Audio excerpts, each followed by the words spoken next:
I started working with Queen Elizabeth II in 1983. I received a call from her veterinary surgeon, who told me his client had a pack of dogs who wouldn't stop fighting one another.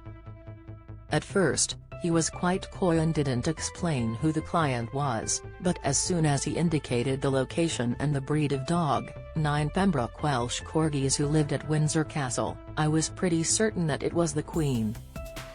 Of course, I felt nervous, anxious, and humbled. Shortly after the phone call, I was taken to Her Majesty's royal residence. I was introduced to her in the castle's personal family rooms, where she went through my history and checked out my credentials. The consultation lasted around 2 hours. She was very passionate and distressed that things were not going well with her dogs. Her Majesty Queen Elizabeth II posing with one of her beloved corgis at Sandringham, Norfolk in the 1970s. Getty Images. Back then my views on the royal family were fairly neutral, unspoken. One just took the British monarchy for granted, because it was always there and unchanging. But meeting the Queen in person impressed me, her approachability, her interest in asking relevant questions about me. She immediately put me at ease. Her Majesty was so skillful at making people comfortable, no matter what their role or function was. She had dealt with countless people in various capacities throughout the course of her professional years, so talking to her about something as personal as her dogs, who I felt were like family to her, was very surreal. It was very clear the Queen was the person who determined everything that went on with her corgis. She did not delegate decision-making about them to anyone else. I'm sure she required help from the household to care for them, but it was obvious these were her personal dogs. Early on in the consultation, I did hint at having 9 dogs in a single pack, unless constantly supervised by someone appropriately equipped, was too many. She rather cuttingly responded to me, "Dr. Mugford, Prince Philip has already told me that I have too many dogs. If I wanted advice of that sort I could have saved your fee." My advice was to let numbers of the pack diminish, while implementing a device that uses compressed air to create a sound that would break up fights between the group. Shortly after our meeting, one of the corgis, called Chipper, who was an instigator of the fights, was dispatched to Princess Anne's home at Gatcombe Park, where he lived out the rest of his life. Read more. I waited in line to see the Queen's coffin 3 times, but am not a royalist. Queen Elizabeth's funeral brought back the pain of my mom's death. I photographed the Queen. There was an extraordinary moment off camera. I did emphasize she should not obtain any more puppies. Her Majesty mated her female dogs from time to time, and I suspected the temptation to keep a few puppies was very strong. The Queen had a very soft heart for corgis in particular. I know she often walked her corgis on the lead, usually 3 at a time, but I expect within castle and palace walls they were essentially free.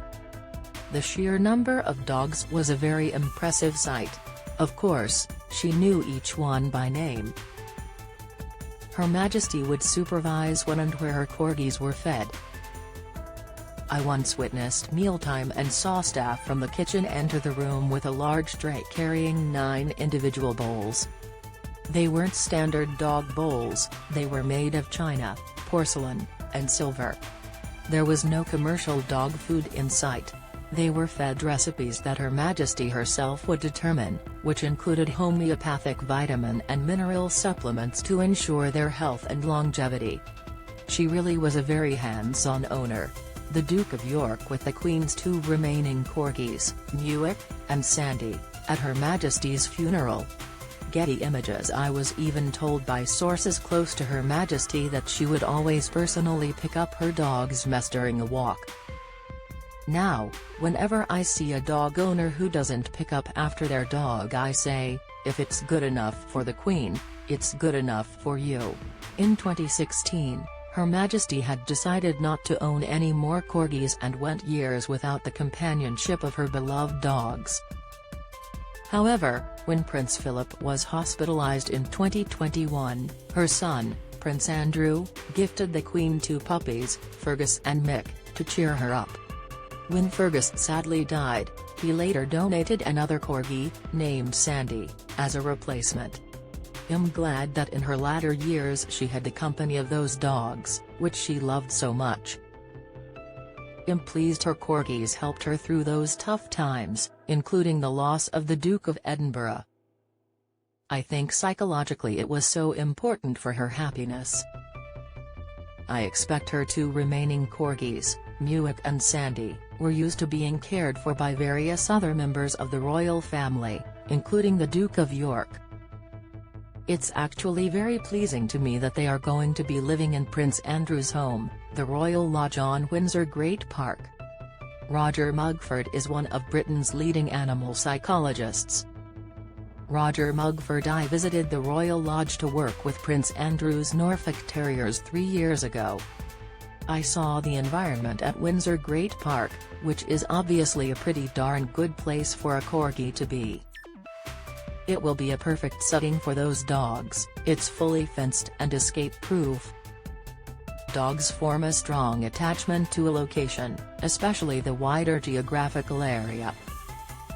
It's kind of like a magnetic compass for telling them where they are in the grand scheme of things. So, they will know they're at Windsor, despite not being in the castle. I think it's the perfect outcome. I believe that because much of the dog's care would have been delegated to household staff, especially during the latter days of Her Majesty's life, the corgis will cope rather well with the change of circumstances. Her Majesty was such a nice person. She was clever, observant, and skillful. I believe her overriding concern was always the fair treatment of her horses and of her dogs. I think her work and patronages within various animal organizations throughout her life reflects her unwavering commitment to their welfare.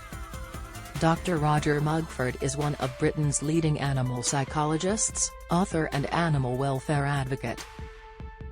You can visit his website here. All views expressed in this article are the author's own. As told to Monica Greep,